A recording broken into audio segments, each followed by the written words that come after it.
A silver penny struck at York survived a conquest that changed who could claim power in an English city. Its small surface carried royal authority through hands concerned with payment, rent, exchange, and survival. Europe changed through such transactions more often than through the dramatic charge of a raiding ship. The Vikings did not remake an untouched continent according to one northern plan. Different Scandinavian groups entered societies already divided by dynastic rivalry, commerce, migration, and religious reform. Their impact came from accelerating some changes, redirecting others, and creating durable new communities. 6 connected domains show that process without turning Vikings into Europe's sole architects. The earliest written evidence emphasizes disruption because attacks made institutions record sudden loss. Raids exposed the mobility offered by shallow draft vessels along coasts and navigable rivers. Monasteries held portable wealth, food stores, and people vulnerable to capture. Local populations bore confiscation, displacement, tribute, and enslavement behind terse annal entries. Rulers faced a practical challenge. How could scattered defenses answer forces choosing their own landing places? Responses differed, but repeated attacks encouraged fortification, mobilization, taxation, and negotiated payments. In Wessex, Alfred's government developed fortified centers and reorganized military obligations during sustained war. These policies belonged to a longer history of English kingship rather than appearing from nothing. Scandinavian pressure made coordination more urgent and helped define which rulers could deliver protection. The West Saxon dynasty later expanded authority over territories previously controlled by Scandinavian armies. Thus, invasion and resistance both contributed to the political consolidation eventually called England. That result was not predetermined when the Great Army arrived during the 9th century.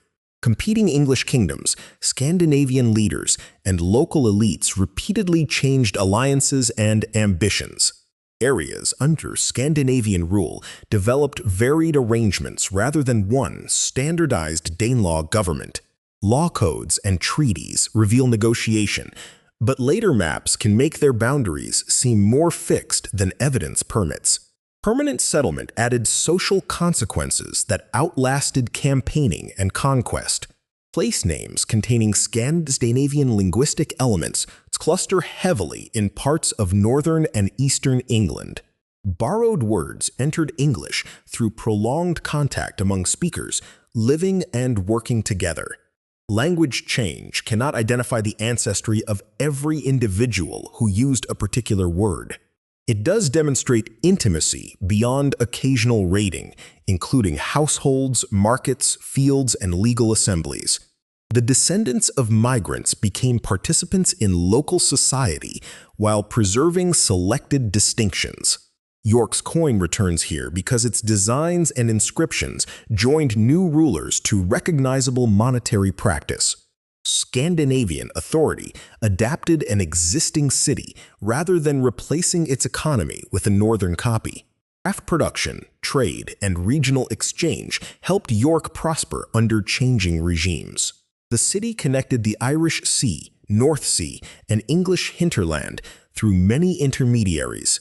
Imported objects prove networks, though not direct voyages by every owner. Across the Irish Sea, Scandinavian founded or expanded ports altered political and commercial geography. Dublin grew into a maritime center tied to warfare, settlement, trade, and slave trafficking. Its rulers competed within Irish politics instead of remaining permanently outside them. Other coastal towns developed around defended access to ships and exchange. Urbanization had earlier roots, but new maritime settlements concentrated people and goods in consequential ways. These ports carried silver, textiles, food, craft materials, and captives through unequal networks. The economic change cannot be celebrated without recognizing coerced movement as part of it. Frankia reveals a different political transformation shaped along vulnerable rivers.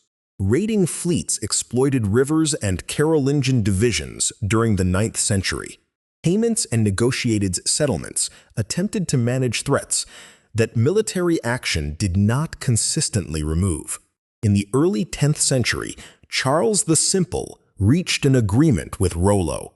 The resulting Scandinavian leadership around Rouen became increasingly integrated into Frankish Christian aristocratic politics. Normandy was not simply a Viking colony frozen in its founding generation. Its rulers adopted French language, Christian institutions, and regional forms of lordship while cultivating selected origin stories. Within generations, Normans projected power across the Channel and into the Mediterranean. Their later conquests were Norman enterprises, not unchanged Viking expeditions. Still, the duchy's formation redirected European dynastic history far beyond its initial settlement. Calling every later Norman a Viking hides the very transformation that made Normandy powerful. Eastern routes created another set of consequences around rivers linking the Baltic with Black Sea and Caspian networks. Travelers of Scandinavian origin joined Slavic, Finnic, Baltic, Byzantine, and steppe worlds. They moved as merchants, armed retinues, settlers, emissaries, and mercenaries under changing identities. The Rus emerged from these interactions, but scholars reject simple stories of a ready-made Scandinavian state transplanted eastward. Local societies and regional politics were indispensable to political development. Byzantine connections brought treaties, commerce, military service, and eventually major religious influence. The conversion associated with Vladimir of Kiev in 988 tied his realm formally to Byzantine Christianity. That decision cannot be reduced to Viking religion meeting Christian Europe. Belonged to a mature polity negotiating legitimacy, alliance, and internal authority. Scandinavian participation mattered, yet the resulting society exceeded Scandinavian origins. The North Atlantic pushed European settlement into unfamiliar environmental limits. Norse migrants colonized Iceland during the late 9th and 10th centuries. They brought livestock, law, household organization, and dependence upon maritime connections. Iceland's assembly traditions developed without a king, though powerful chieftains dominated political relationships. The settlement transformed landscapes through grazing, woodland use, and farming under fragile conditions. Greenlandic Norse communities later maintained farms, churches, hunting, and trade across the ocean. At Lance Og's Meadows, archaeology confirms a Norse presence in North America around the year 1000. Indigenous peoples already inhabited the continent long before those arrivals. The site proves Atlantic crossing and activity, not permanent European colonization at that time. Its importance lies in demonstrated reach rather than a fictional conquest. Religious change connected every region without following one timetable. Scandinavian rulers used baptism, church patronage, and Christian symbolism within struggles for power. Missionaries worked among communities where older practices did not disappear instantly.